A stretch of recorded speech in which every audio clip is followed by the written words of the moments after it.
Copyright disclaimer.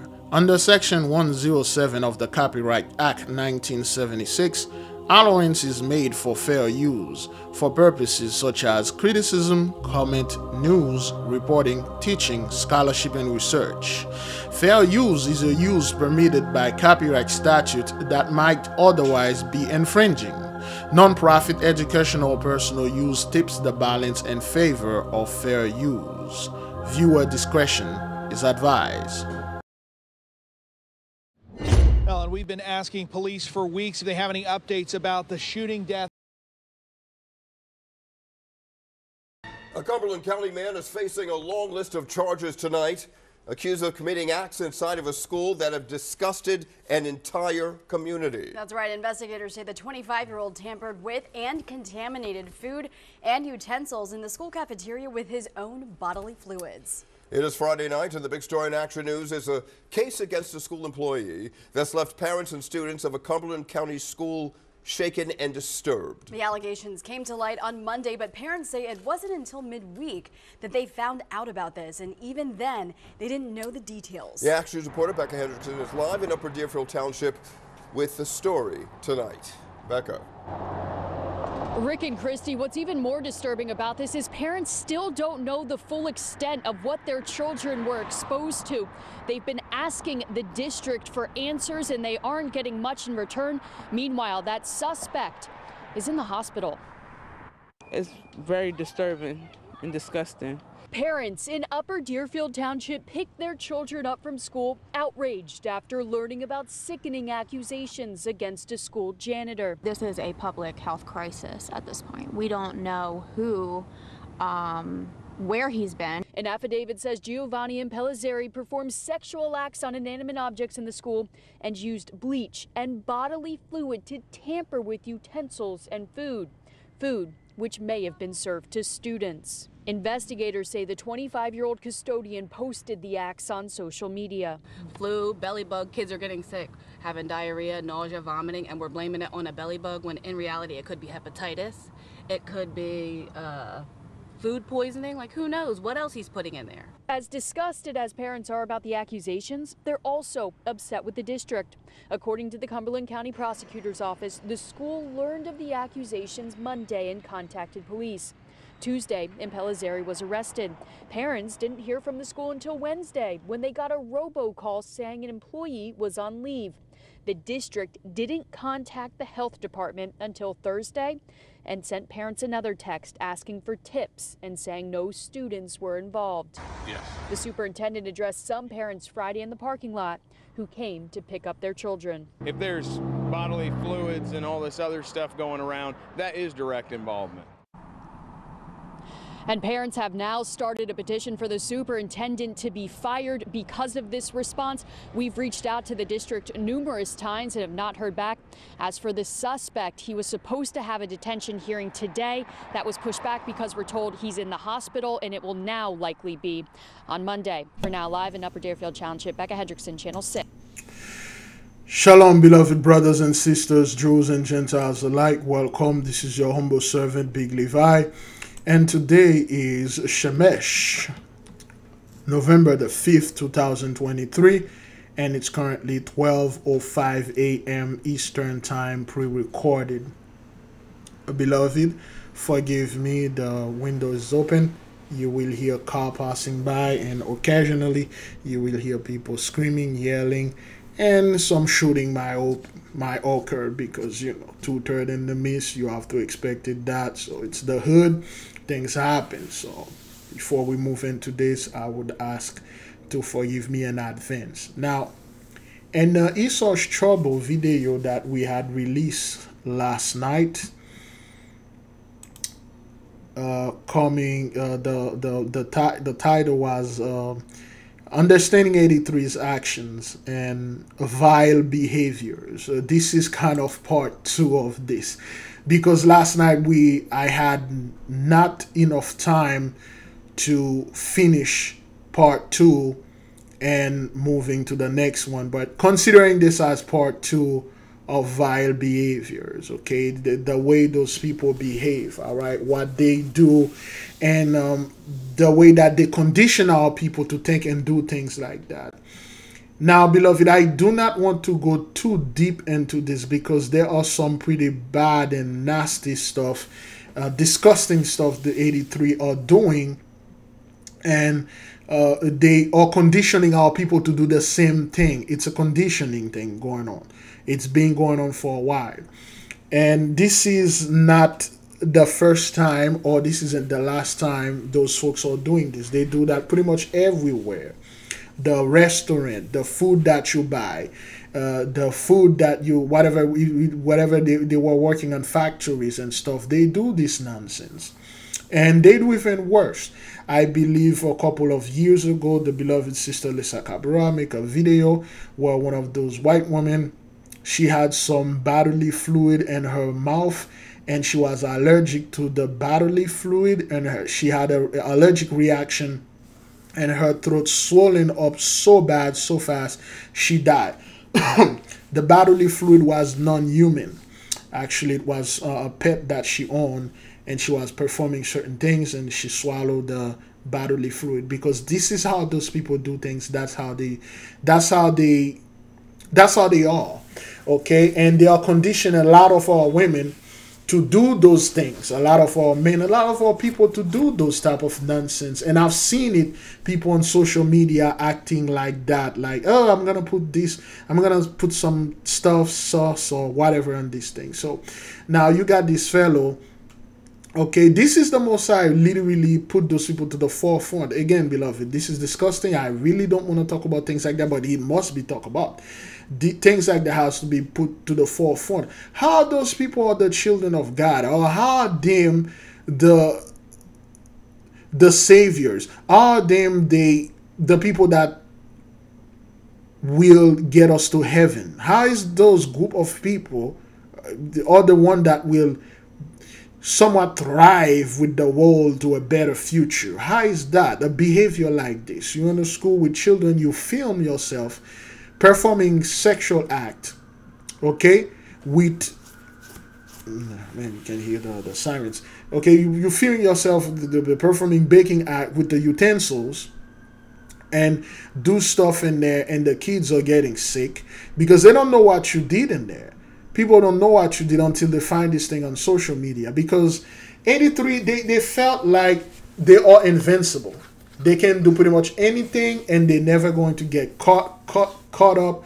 And if they get caught up, they will get a slap on the wrist or even get away with it, get nothing.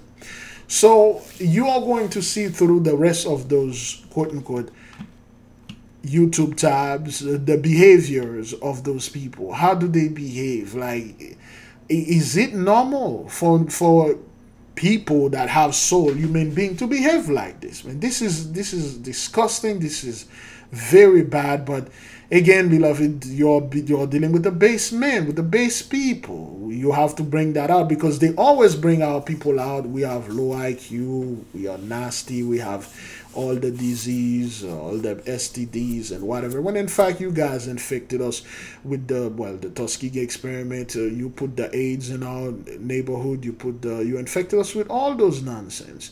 You put the drugs in our neighborhood. You're forcing those things upon our brethren and sisters, and then you come around and blame us. But when a guy like this did a horrible and terrible, disgusting thing like that, well, we need to investigate this. We have to investigate this investigation, and we find ourselves not guilty. So let us keep on moving, beloved, to the other videos, all the tabs, and see what's going on around the United States, the world, and see the prophecy being fulfilled. Okay, let's move right here. The first video. Oh no.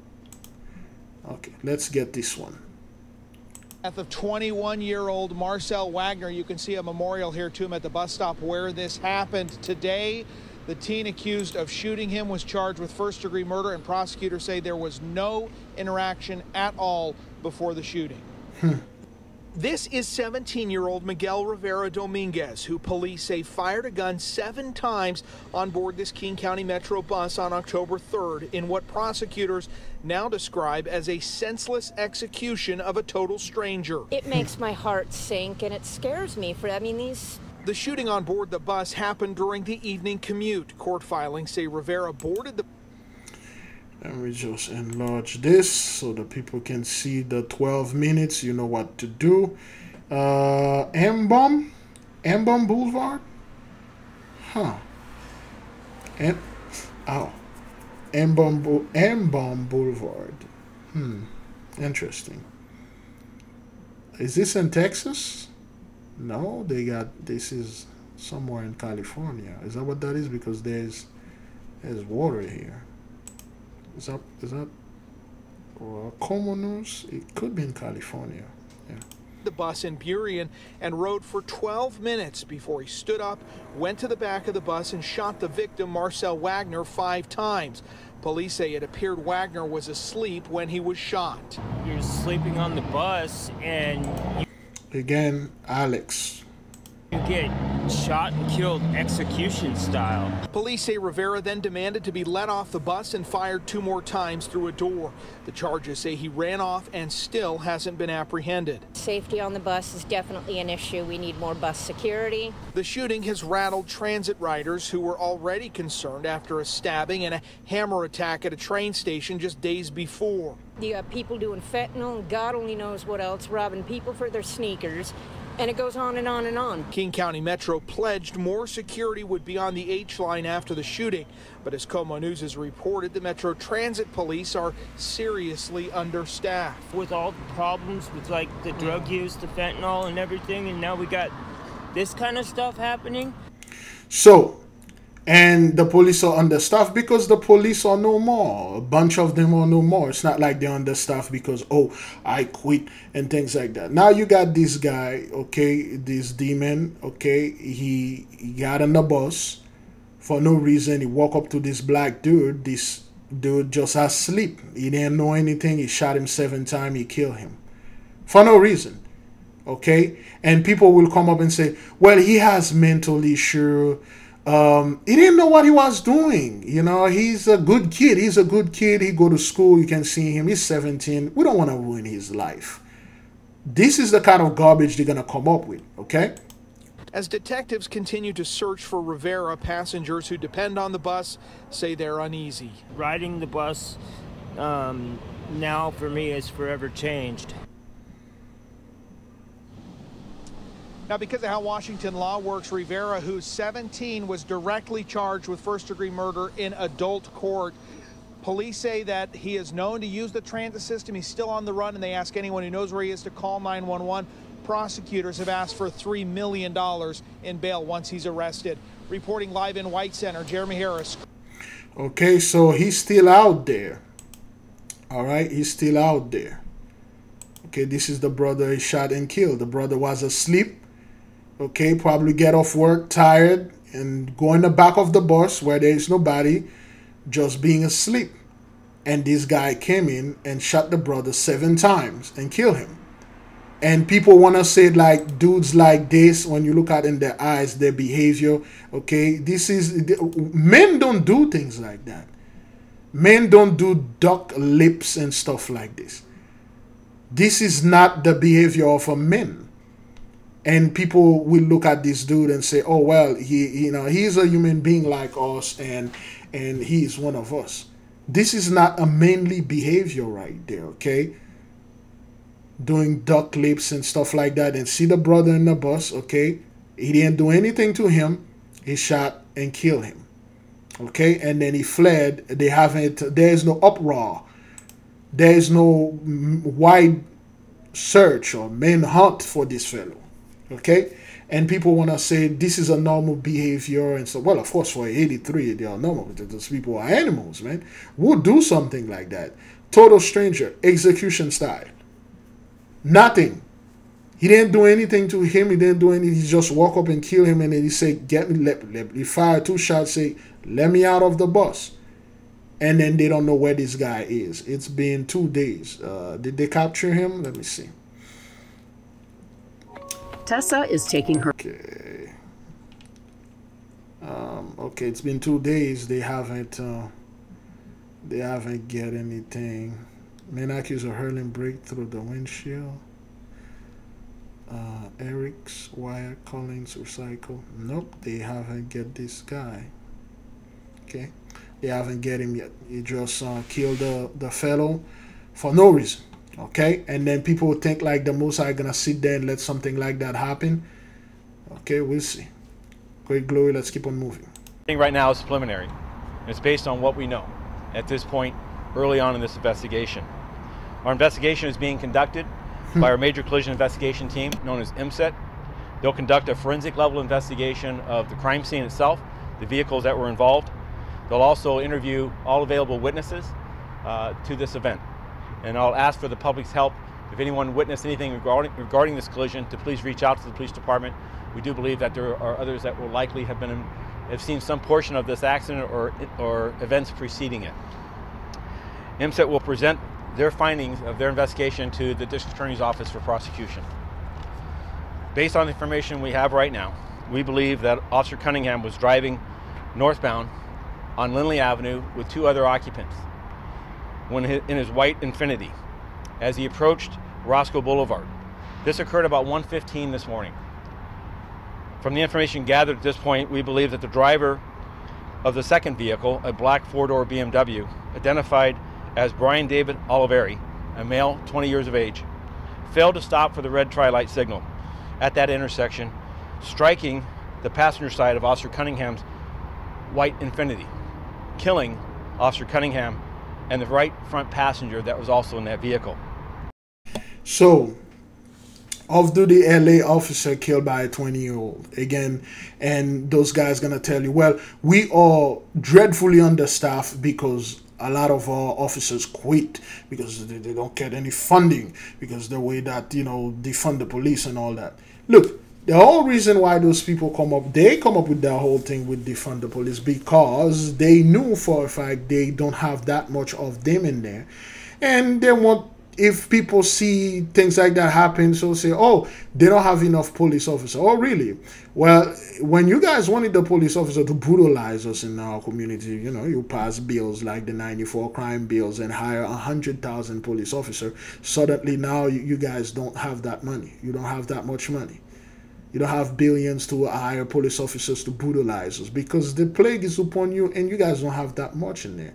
And this police officer, he off-duty guy, he died. 20-year-old drunk, get behind the wheels and speed through traffic, miss the light, boom, kill this officer. Great glory. In San Francisco Superior Court, 46-year-old Joseph Adam Moore gave our camera an extended one-finger greeting. He's facing charges of obstructing free and comfortable use of liberty and property or being a public nuisance. The convicted child molester set up camp across the street from a Catholic grade school in the Richmond district more than a year ago and recently posted a sign, "Free fentanyl for new users." His attorney tells me that sign is why Moore came to the attention of authorities. There is a First Amendment issue to the signs. It's not like anybody actually saw him giving meth or fentanyl to anybody. He didn't have any meth or fentanyl on him. Were you giving away fentanyl? Was that just a joke? No, it's not a joke. Moore told me 2 weeks ago that unhoused people sometimes gave him fentanyl in exchange for blankets or food, and that he passed the drugs on to other homeless who wanted them. Moore recently had a confrontation with a parent from the school and now faces a misdemeanor battery charge for that. He is also under probation after firefighters in Station 31 got a restraining order against him. The prosecution asked the court to keep Moore in custody while his case moves forward. We are dealing with an individual who obviously is a registered sex offender, who has now violated the law in multiple ways and is really causing an issue near a school with young children. And so we want to be very mindful of the surroundings of where his conduct occurred and make sure that we are keeping the community safe. So you got this guy, convicted sex offender, okay, next to a school. I believe we made a video about him before. He's next to a school, very close is very close to a school, and he was selling drugs, giving drugs freely. Homeless people will come unto him and he will give them food. They will give him drugs. I don't know what homeless, I don't know which addict do this. They give drugs for food. Where they do that at? Anyway, so, and then he literally said the kids can come to him and get free drugs. And this guy's still there. Nobody really do him anything unto him. He wasn't shot 50 times in the back of his head. And people were like, oh, well, we don't want this guy over there. But he didn't do anything. They didn't do anything unto him. Up until now, they just arrest him. They're going to release him again. Because why? It is them now. The curse is upon them. That's why you see they are not so tough on crime anymore. Because a lot of those sex offenders and addicts, those fentanyl addicts, they are them. The curses is upon those people. How could people just sit there and say this is not Esau's trouble, or those people are not going to anything? They are not only that, not only they are not going to anything, they're going to rule the world because, you know, the DuPont, Rockefeller and stuff. Which those guys are dead long time ago, man. Those guys lost the blessing a long time ago, man. Those so-called Rockefellers, the Bill Gates, those stuff, those guys lost the blessing. What they are doing out there, they are putting a charade, okay? So now they just get this guy and then they try to do, oh, we're going to put him in prison or whatever. Judge Fadia Puri granted the request, saying, while the city is extraordinarily empathetic to its unhoused, we offer untold amounts of services, there is a limit. So when there's a public nuisance issue, this court has to take it seriously. Moore's attorney tells me the two charges he faces are normally cite and release, and that nothing would have happened if Moore had set up camp and posted his signs in the Tenderloin. And this guy is annoying because he moves around this particular area a lot, and he's annoyed quite a few people. And I feel like because of that reason, because it's sort of an isolated area of San Francisco, that he's being treated differently. Moore has a bail hearing next week where his attorney will try to make the case that he should be released while his case moves through the courts. Yeah. Whatever, man. Let's keep on moving. The Delta pilot charged after allegedly pulling a gun on the captain in the cockpit while they were mid-flight. ABC's Gio Benitez on what that pilot now charged was allegedly angry about. Tonight, a Delta pilot is facing criminal charges after allegedly pulling a gun on the captain in the cockpit. A grand jury in Utah indicting First Officer Jonathan Dunn for assaulting and intimidating a crew member back in August 2022. It happened after a disagreement over whether to divert the flight for a passenger's medical emergency.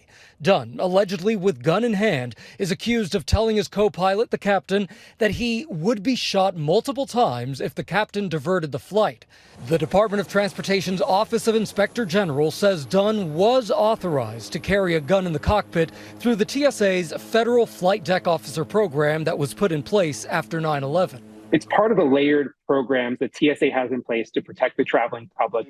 It comes just days after off-duty Alaska Airlines pilot Joseph David Emerson pleaded not guilty to 83 counts of attempted murder for allegedly trying to crash a passenger jet. That pilot telling police he was having a nervous breakdown after consuming psychedelic mushrooms.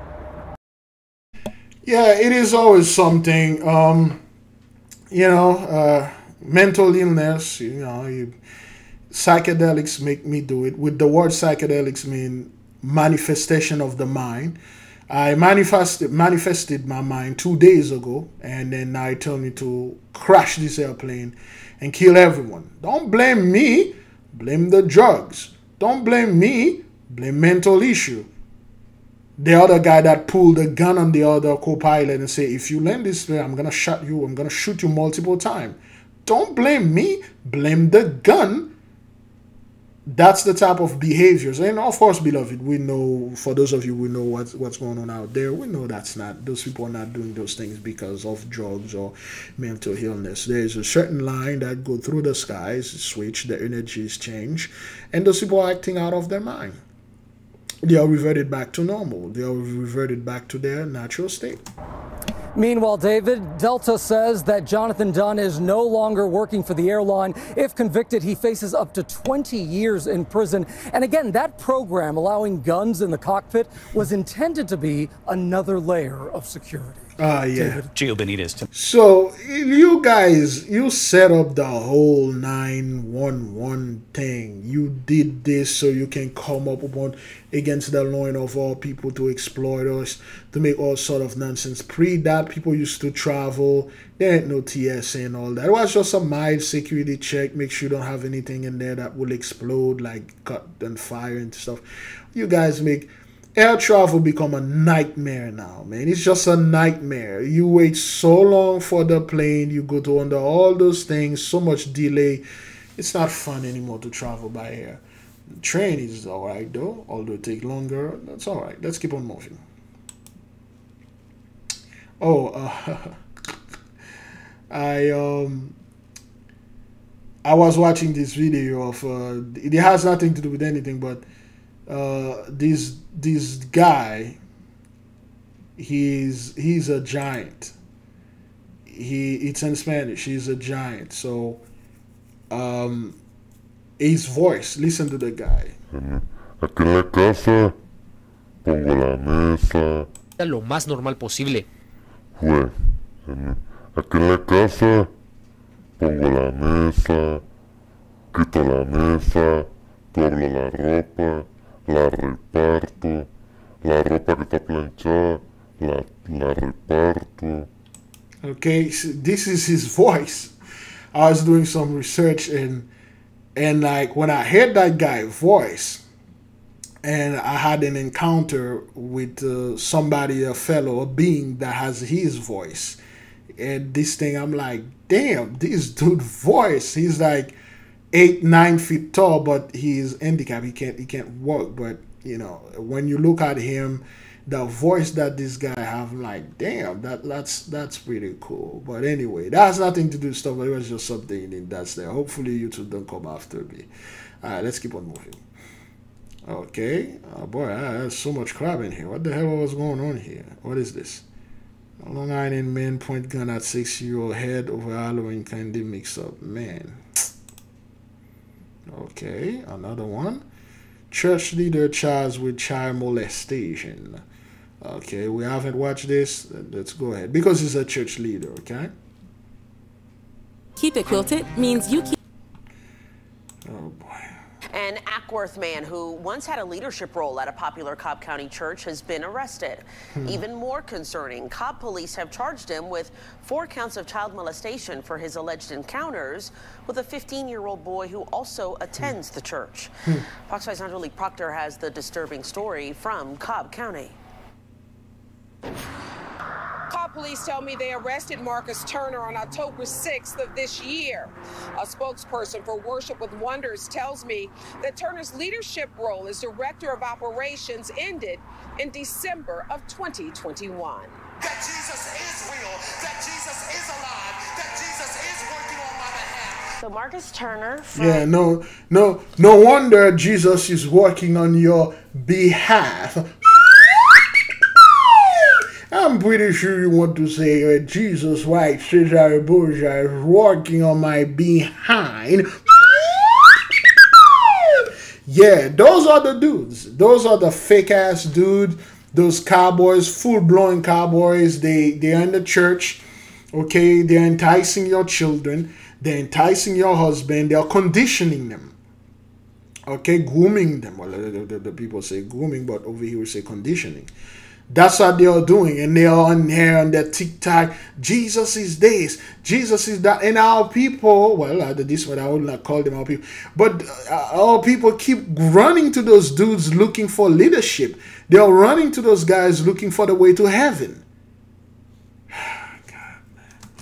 First appearances, he's such a friendly, nice guy. But Cobb County police have arrested the 32-year-old Worship with Wonders former director. Okay, so again, whenever you have to look at those guys, let's enlarge this right quick so people can see. Look at these dudes. Some people, beloved, you can just look at their eyes, look at their facial features. I mean, look at the dudes, like his ears. If you look at a guy like this, you take your time, you can read him. The guy, look, the guy is dead. His eyes, it's just, they are like dead there. You can read, maybe you may not clearly see the cowboy hat, but you can see the cowboy badge, the way that they act, the way that they do. It's something that they can't hide. It's the spirit that is upon them. And you let a guy like this walking around and be with your children, 15-year-old boy, the dude is 32-year-old, okay? You could have been that guy, well, father at least. Is that what that is? 17 years old could give birth. Yeah, who could be the guy father? You know, could be there, you know, coaching the dudes, you know, showing him how to get, you know, navigate through life and teach him about the things that you went through. But no, you there trying to get some of that, you know, exit sign access. You know, this is backward and disgusting, man. You're a church leader. You're supposed to be out there leading the people to heaven, to the Most High God Almighty. But you people, that's what you do. You take, what does, is that thing even recording? Yes, it is. What does people do? They take titles. They swagger jack the priesthood. They swagger jack the kingship, the kingdom. They swagger jack everything, and then they do their own backward nonsense behavior. And if you're gonna sit there and say this guy is one of us, man. Nah, man. This elf-looking cowboy is not one of us. Yes, sir. Let's keep on moving. Arrested the 32-year-old Worship with Wonders former director of operations and charged him with 4 counts of child molestation for his alleged encounter with a 15-year-old male church member. April Nelson is a former director of children's ministry for the growing church. She says she was flabbergasted by the arrest. When I saw the mugshot, I didn't even have words. It was almost unbelievable because he is the face of Worship with Wonders. Exactly, because that's what those guys do. They are very good at that, beloved. Remember, the moment, this goes for everyone, the moment somebody get out of the bed, the first thing that they do, they put a mask on. And they wear this mask until they come back to their room, and then they're going to go to sleep. They took off this mask. That's what those guys do. They are the epitome of worship and things like that. Bring the kids, because mostly they're after the little boys, because they've been conditioned to do things like that. And a lot of our people and a lot of folks in so-called the black community, and they will defend this guy to finale. Well, he didn't know what he was doing, and we have to understand. We have to stand for this community. You know, the rainbow stuff, and you know, the cowboy car girls. We have to stand for them. Well, this dude is a horrible guy, man. You're supposed to be there and do in a church, for crying out loud. It's a holy place, man.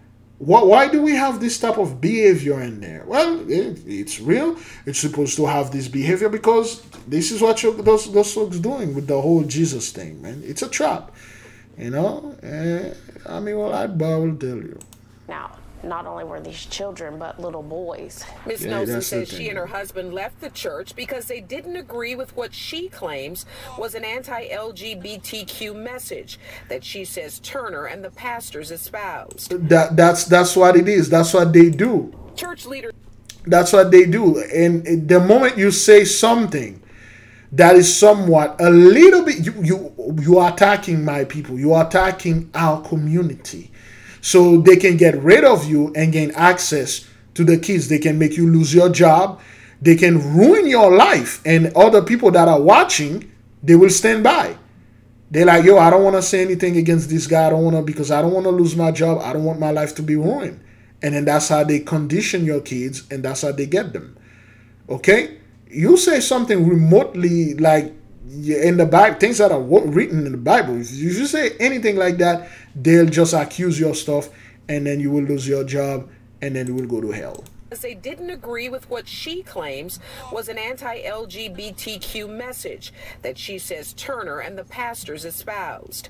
Church leaders Miles and Delana Rutherford released a letter to Fox 5 and the congregation saying they went to police with information about Turner and the alleged victims, who they say are both church members. In their statement, the Rutherfords say they would never tolerate or condone any sexual immoral actions in their church. Ms. Nelson, who is a mother of 4, says her attention now has turned to other teens or children who may have encountered suspect Turner. Most likely he did things to the other kids. This is what the church is doing, brethren. Those are the people that tell the world the truth. This is the organization that they stand over there and tell the world, follow us. There's no such thing as Israelites anymore. We have replaced them, and we will bring you people to the heaven. We'll bring you to paradise. We'll bring you next to Caesar Bush. We'll give you salvation. And this is the kind of products they are putting out there, man. My concern is that there are more victims. Oh, definitely. There are more victims. My concern is that there are more predators because the church is trying to silence this. That's the thing. That's what they do. That's what the church does. They literally silence you. Because if you keep digging deeper, you're going to reach certain other people. Certain people like, wait a minute.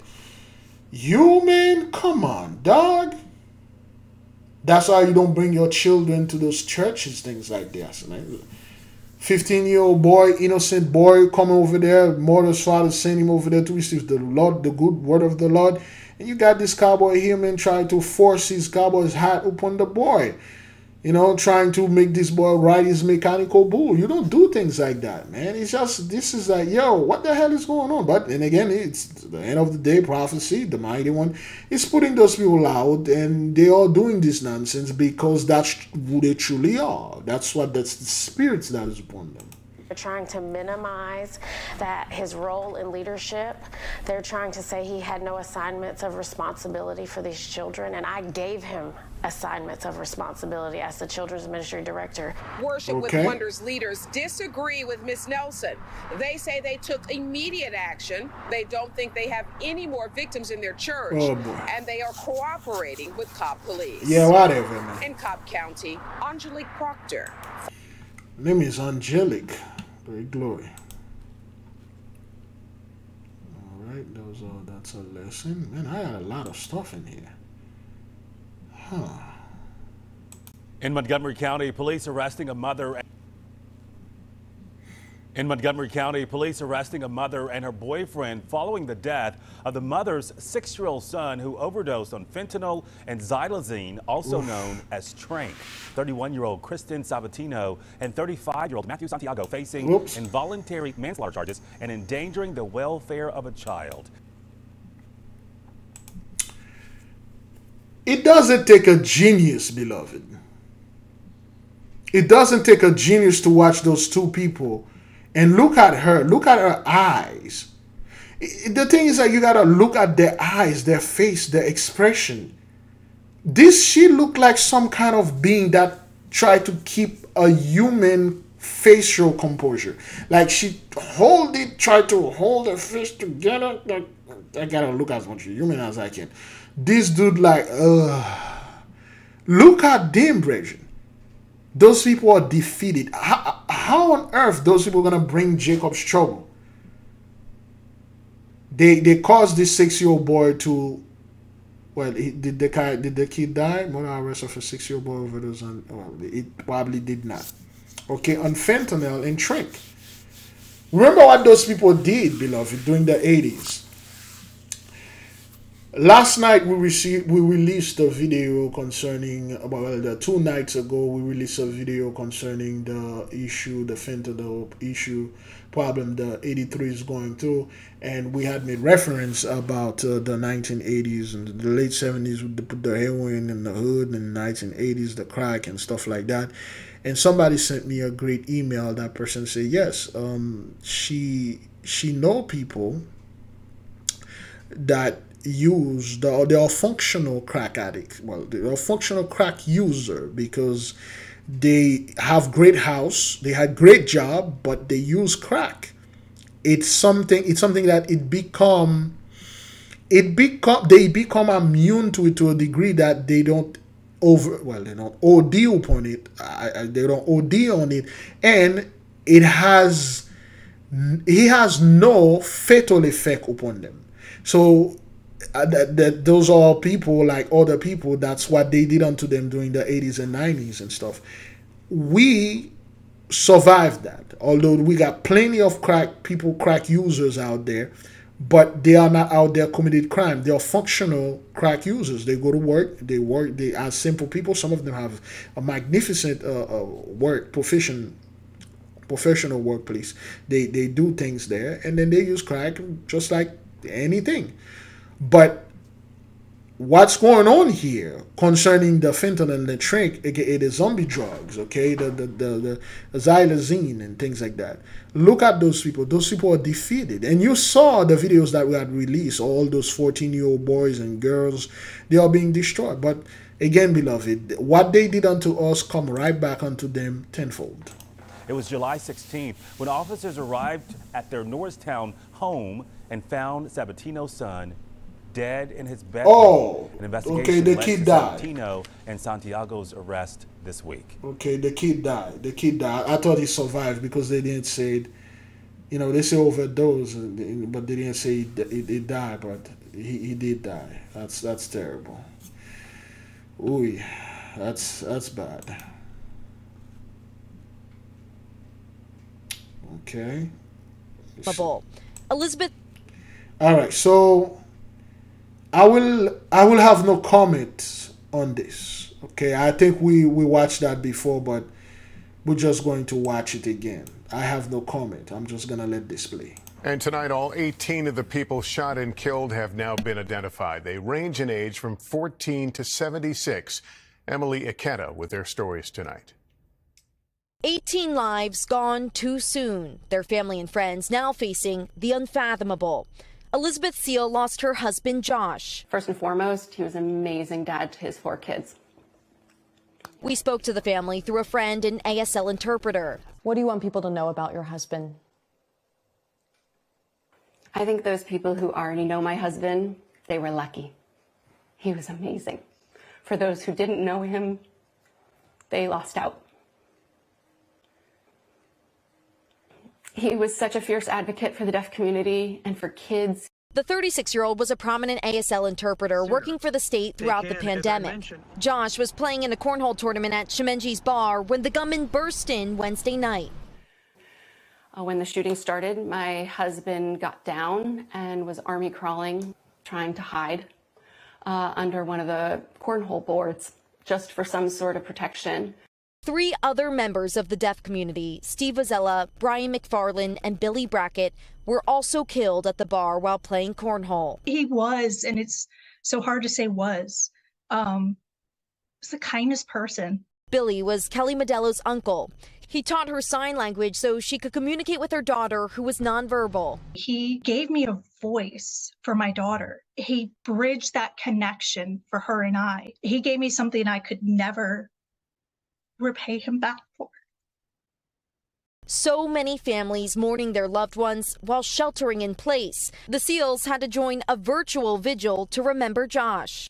Jason and Safine are the oldest of the 4 kids he leaves behind. He loved hanging out with me, my sister, watching movies. He loved spending time with us as a family. My dad was always super funny, and he loved to say, "You're just like your mom."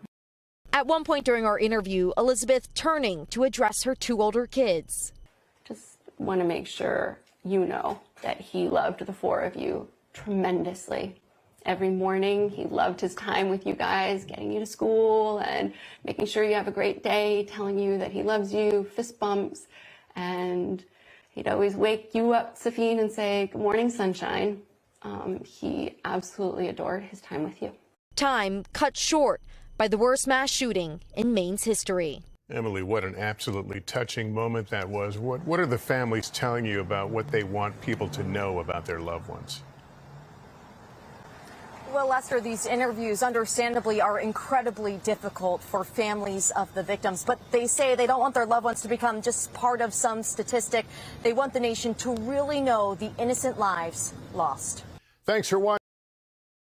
Now, from some of the information we had gathered, this fellow targeted those folks that are differently able. He targeted them because he used to play with them some game called cornhole, I believe, and they used to beat him at the game. He used to lose. He lose all the time, but whenever he lost, he look at those folks which they are unable to speak because they are deaf. They use their hands, and he assumed they were making fun of him. He assumed those people was mocking him. So he took it very personal. And one more thing somebody pointed out, he assumed that because they are differently able, they are receiving big checks from the government, and then he wanted to get retired and get some of that big check. Somehow he got denied, and he took the rage upon those people. He targeted them specifically, and then he took all of them out, the one that he had to take out. So that's what the story said, you know. But this video was uploaded. It's been more than 3 days. It's been more than 3 days. Let me see. Yeah, it's been 8 days. I was supposed to make the story. It's been 8 days. I couldn't make the story because too much things were happening so much. Okay, that's what happened. Let's keep on going. His girlfriend to death earlier this week. And now we are seeing new documents that show there may have... Okay, all right, that's the dude. We did this guy already. We did this guy. Boy, there's a lot of stuff. They are very old. They are at least a week there. They've been sitting in there. Let me see. Turning into the red light. The school kids. All right, we did this. Let me see again. Men's no law passionate criminal sex workers. All right, we did that. We did this. Let me see if they have anything else right here. Voluntary sex work. Sex workers like Juliet strongly disagree with that. She and other supporters of full decriminalization. So they're trying to make this thing look a cute. sharp distinction between See, what you are looking at here is a drug addict. He's a junkie. Okay, she's a junkie. She do this thing not because like she need money to survive. No, she needs money to feed her addiction. Sex work and those who are trafficked into it, which we'll get back to in a little bit. Anyway, so whatever. Maine, they trying to legalize this thing because, hey man, now it's my daughter, now it's my son, and I'm not gonna accept them to go to prison. So, you know, you're gonna have to do something about this. So let's keep on moving. Suspect hold in a post office in Japan after wounding two nearby a hospital. Okay. Okay, so this is Japan right there. 2 people were shot in the hospital in a city of the outskirts of Tokyo in a rare instance of gun. Yes, everything in Japan is so rare. Lately, there's been a lot of rare shooting, rare stabbing. Remember that guy that took off that woman's head off? And like less than a month ago, 2 or 3 months ago. And then a bunch of other shooting, robbing going on in Japan. And then people like, oh, this is rare. Yeah, whatever. Yes. Yes. Happened on October the 31st. The suspect was said to be holed up this post office in Toda City, Saitama Prefecture. Again, prefecture in Japan is like county or some kind of, it's not city but county. You know, like Broward County and like Darien County, Polk County. Okay.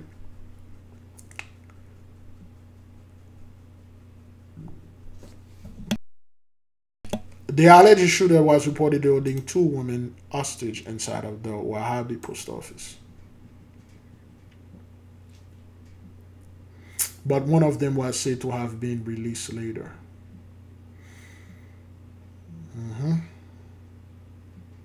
He is a suspect of shooting a doctor and a patient earlier at a hospital nearby. Police have cleared the area and urged 300 residents nearby to evacuate. There were reports that the man, believed to in his 50s to 70s, could be carrying on kerosene, which is another fuel. Shootings are rare in Japan. Of course it is. Of course. But it has seen violent crimes in recent years, including shootings, bombing, the prime minister got shot, and all that.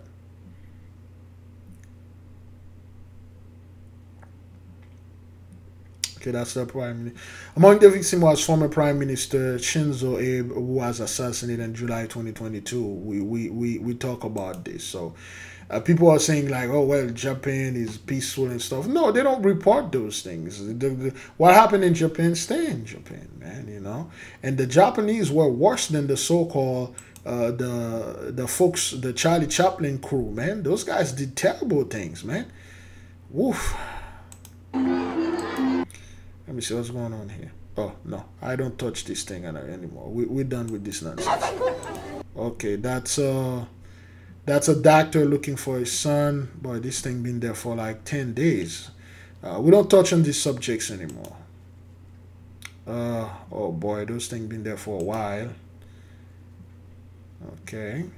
Time. One man Okay, let's see. talked with.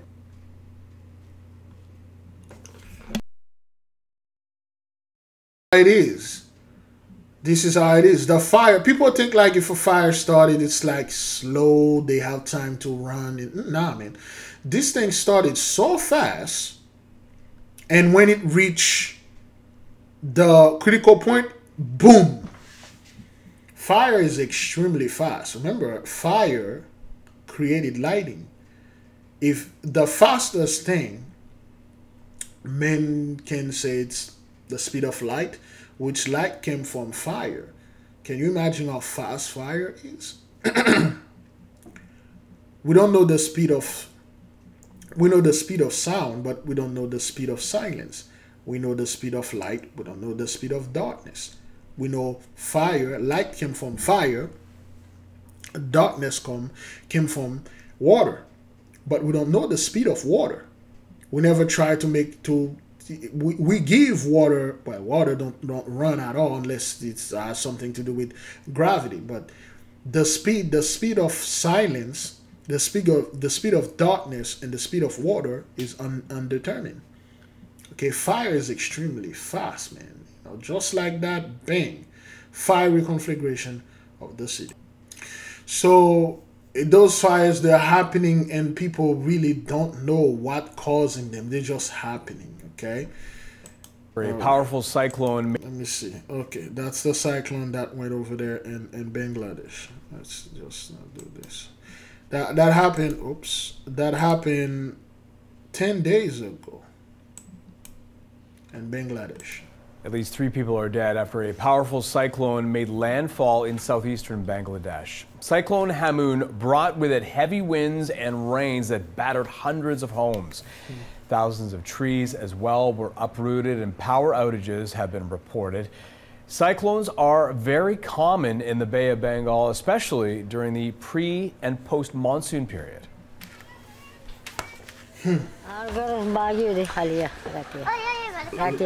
Last night, the heavy wind. And again, beloved, when they said like cyclones and stuff, it's hurricane. That's what it is. So people won't take it. People won't take it something less severe. We know it over here as hurricane, but that's what that is. They are cyclones in this area.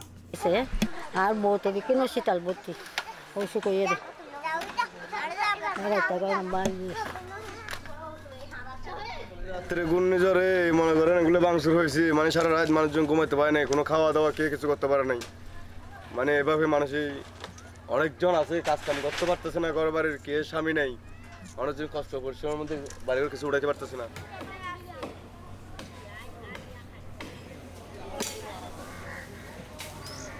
There you go. It's everywhere, all over. Okay. Let's keep on moving.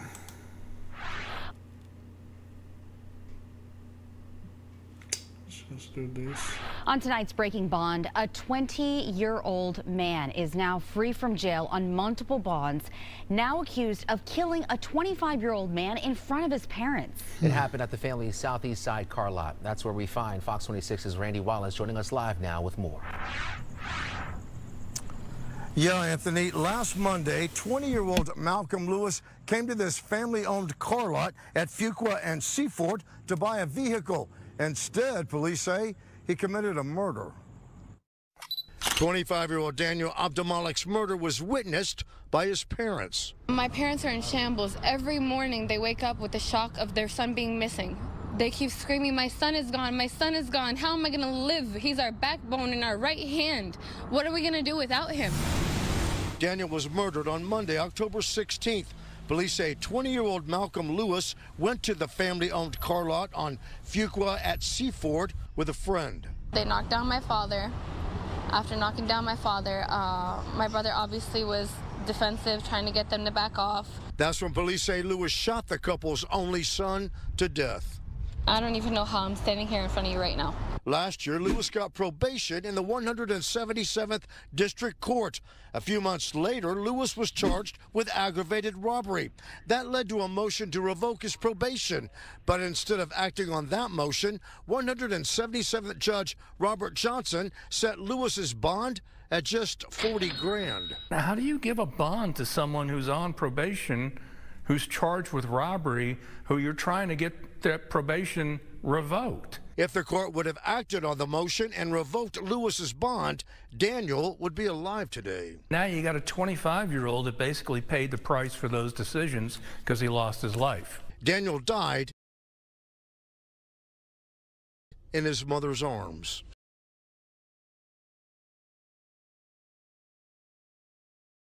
Now, see, let me just...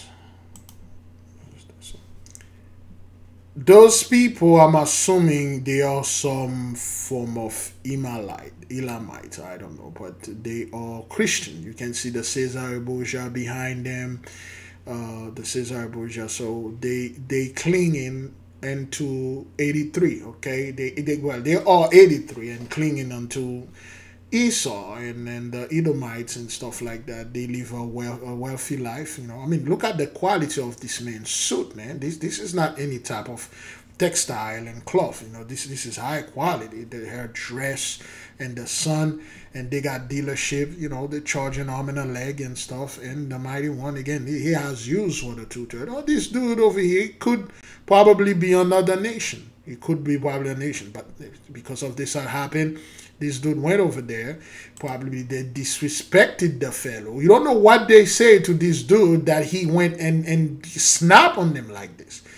You know, he probably tried to purchase a car and they say, hey, Negro, well, except they didn't say Negro, you can't afford this, you can't do that. And they call him name, and this guy, his name is Daniel, and he's 27 years old. You know what to do. And those guys, you can see their facial features. The pride is in their midst, and they will talk down to our people, to guys like this, and say, well, you were born here, or you know, you black, you are American, you black American, you can't do anything. I just came to this country, I already own dealership, and I can do that, I can do this. And again, like I said, I'm just assuming this dude is one of the 2/3. He could be anyone, he could be any other nation, but you know, we just said in that. So they make fun of him and things like that, and the dude just took this dude down, you know. He knocked the father out, and then the son tried to say something or do something, and then get rid of them. But those people are Christians, okay? You can see this, the cross and all that, and they are paying. And he died in his mother's arm, the only son. And every morning they wake up, they are saying, where is their son? Where is their son? Just like our parents during the Inquisition, child of slavery, when we were saying, where's our sons? Where are our daughters? You sold them. You sold them. You sold our son. You sold our daughters. You know, this is really bad right there. But anyway, let's keep on moving. We're learning much more. Yeah, let's just watch this. I have no comment on that. We're learning much more tonight about the killing of a Detroit synagogue leader who was found stabbed to death outside her home on Saturday. Jesse Kirsch has late details. After well-known Detroit Jewish leader Samantha Wall was stabbed to death, tonight police still have not announced any arrest. For now, investigators considering multiple persons of interest. We are just short of calling one of the people a suspect. The 40-year-old's sudden death sparked fears of a potential hate crime, but police do not believe anti-Semitism was the motive. We're not ruling out anything. We're going to go where the information and the evidence takes us. And again, yeah, you know, just hey, black people, we need you in this age, man. Come say something in here, man. You gotta say something. You need destroyed. We need your prayers and stuff like that. For those of you that were watching this video, try to watch it twice. You see how many of the reporters and the people that the interviewers are black. It seems like we are everywhere. We are this nation, but still 13%. I don't know. Right now, the evidence does not take us there. Investigators say early Saturday, Wall was found dead near her home, stabbed multiple times just hours after she left a wedding around 12:30 a.m. We've heard from sources that she did not have any defensive wounds. Did she leave this wedding alone? Yeah, I can't get into that. And your sources, you know, I'm not going to confirm or deny that at this time. At the crime scene, authorities say they found a trail of blood leading to Wall's home, where they believe she was attacked.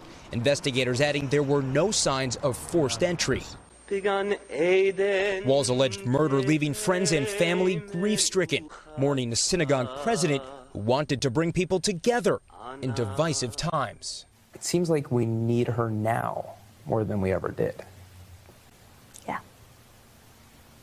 How do you make sense of that? I don't. There's nothing about this loss that makes sense. Jesse joining us now. Did authorities give any indication about a motive? Investigators have not publicly shared any motive so far, but police stress they do not believe that anyone else is at risk. Thanks for watching. Stay up. Again, no comment. All right, let me just keep on moving. Massachusetts authorities are now in their third day searching for a man wanted in connection with the death of his wife. The car of 33-year-old Aaron Pennington was found in the woods in the town of Gardner, Mass. Monday night after his wife, 30-year-old Brianne Pennington, was found shot and killed Sunday morning.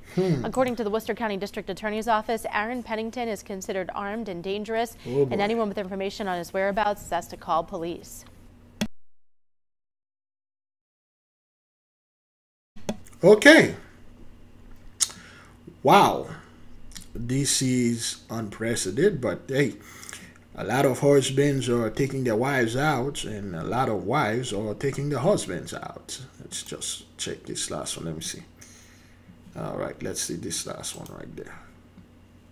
Also this afternoon, the search continues for a missing man who fell off a jet ski on the east bank of Lake Lanier. According to Georgia DNR, the 37-year-old man was able to make it to shore before swimming back to the jet ski.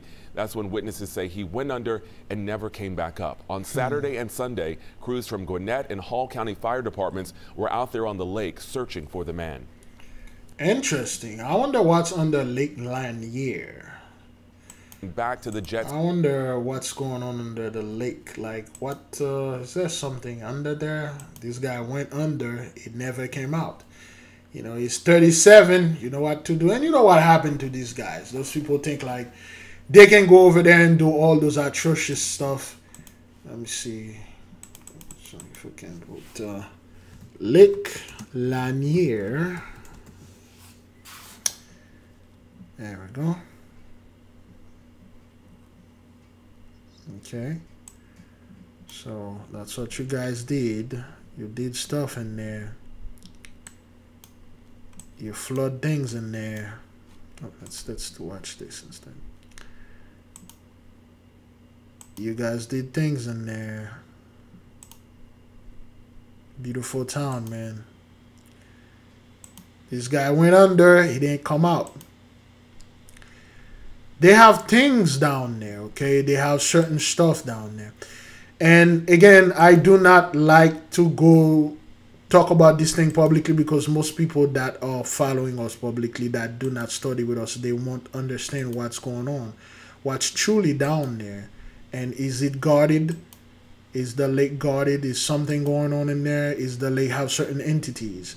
See, those people flooded this thing so they can come up with the jet skis and enjoy the blessing. But when they fell into it, and a lot of them are no more. You can look at this fog right there. Look at this fog and the water in the lake. Okay. All right. There you go. Now, there's a video. Oh boy. there's a video that that pop up. Let me see if I can get it. Let me see if I can get this video while we are talking about Lake Lanier. I am a professional mermaid. Okay, well, there was something there. Oh boy, there was a video that recently come out. Let me see if I can. Professional mermaids on the rise. Okay, 3 months.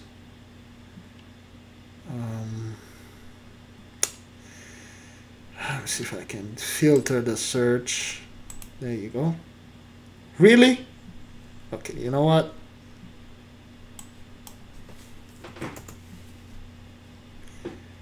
Eight years. Let's filter the search again. 7 hours. Huh. There we go. Oh boy, can we? Who can become a professional mermaid? Now, let me see if I can get the sister right. When? Okay. You know what? Let's see if we can. Boy, I don't want to. Anyway, let's see what's going on here. When most people think about mermaids, they probably do think about like the OG Ariel or like the different cartoons or movies. They tend to think of a young, thin, white, long-haired mermaid. Blonde hair, blue eyes, voluptuous chest, beautiful long hair. I am none of those things. I'm pushing 40. I have no or very little hair right now. I weigh over 300 pounds and I'm black. And I am very much a mermaid and quite successful at it. My name is Helena. I work as a professional mermaid. My name is Eric Ducharme. I make mermaid tails. Okay. My name is Shay Monique. Okay, Shay Monique. Let me just put this right here. Oh boy. Okay. All right.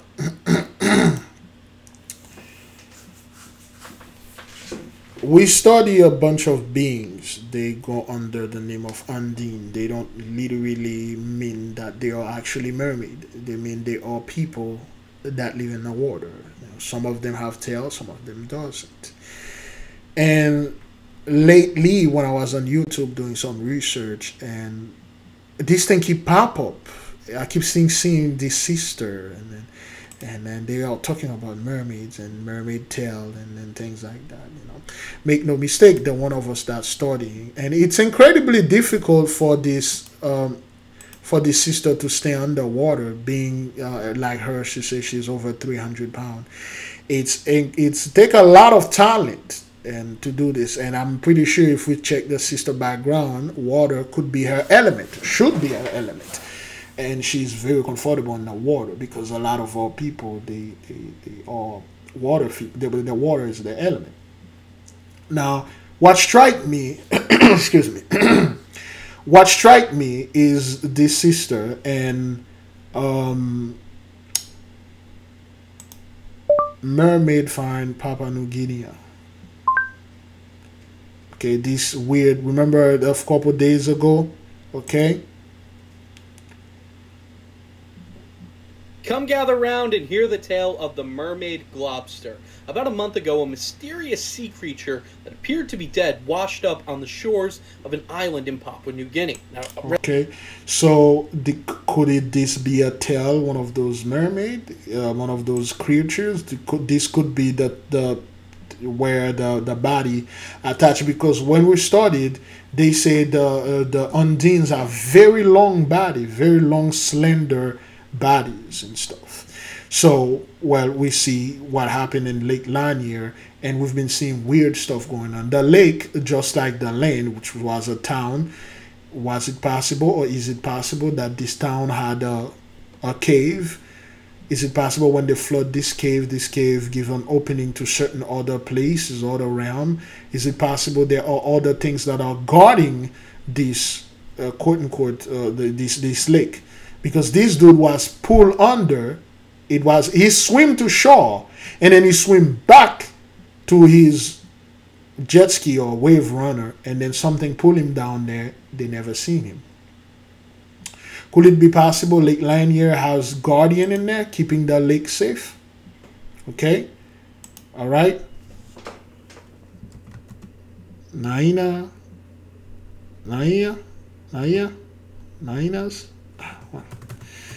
Let's just go with the Undines.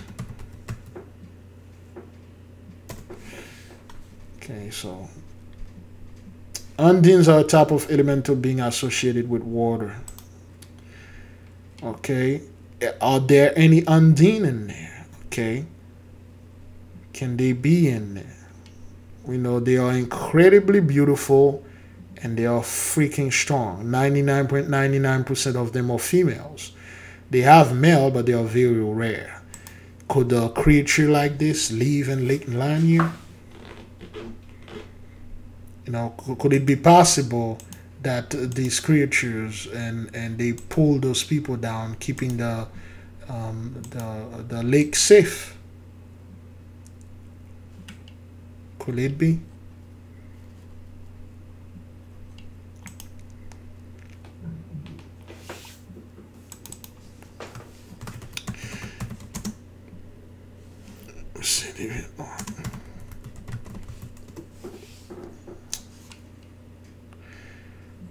There is one on DeviantArt that usually take the cake. Okay, is it some creature like this in the water? Some terrifying creature like that.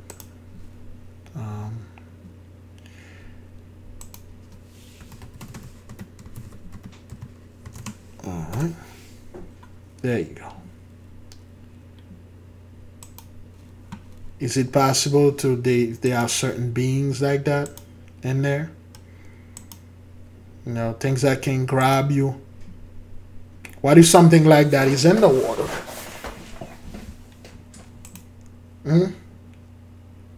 Could it be possible you got things like this in there?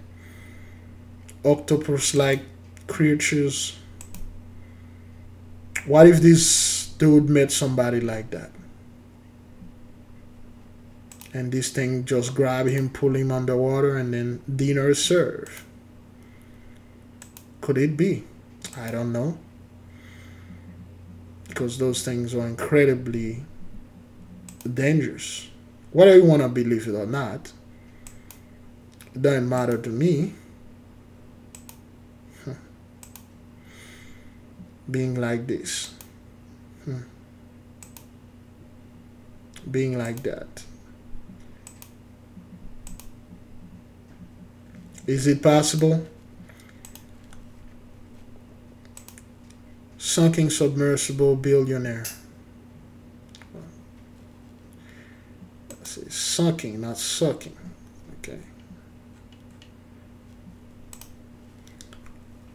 Was it possible those 5 gentlemen that went down there, billionaires, millionaires, none of them came back? Did they meet anything like this? Could it be possible? Could it be possible there was a creature like that guarding the lane, guarding the treasure down there that they want to go ahead and take from the Titanics? Just saying. Just saying. Just saying. So, again, beloved, the reason why all those things are happening is because of Genesis 15, verse 13. And he said unto Abram, know of a surety that thy seed shall be a stranger, and a land that is not theirs, and they shall serve them. They shall afflict them 400 years. Yes, indeed. 1619, 2019, they indeed afflicted us 400 years, but right after 2019 and the entire world locked up, man, you know, the entire world got locked out and things are getting worse and worse. And the people in the comment board, the people in the chat room, do you believe 2024 things going to be somewhat better? Do you believe in 2024 somehow the entire world will go back or come back to normal? Do you believe that?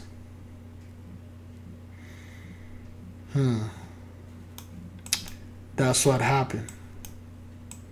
See, those folks think they can do whatever they please upon the face of our earth and then get away with it. Nepal is somewhere right here. What is this thing? This slip thing right here. Look like the jaw. Well, that's the jaw of the dragon right here. And this is the eye of the dragon. And this is the horn. Oops. This is the horn of the dragon. This is the other horn and stuff like that. So, excuse me. Genesis 15:14, and the mighty one said, he will also that nation whom they shall serve will I judge. And what you're seeing here, what you've been witnessing here, is the behavior of Haiti 3, and the Holy One is judging them. Be at peace, beloved brothers and sisters, Jews and Gentiles alike. There'll be no Jacob's trouble. What you're witnessing here is called Esau's trouble in the 83 tribulation. Fear not, the mighty one is fighting for us, as you can see it. You see the events, the natural disasters, the behavior of the people. Everything changed. Beloved, we will leave you with peace. We will leave you with love. We will leave you with a great abundance. Shalom.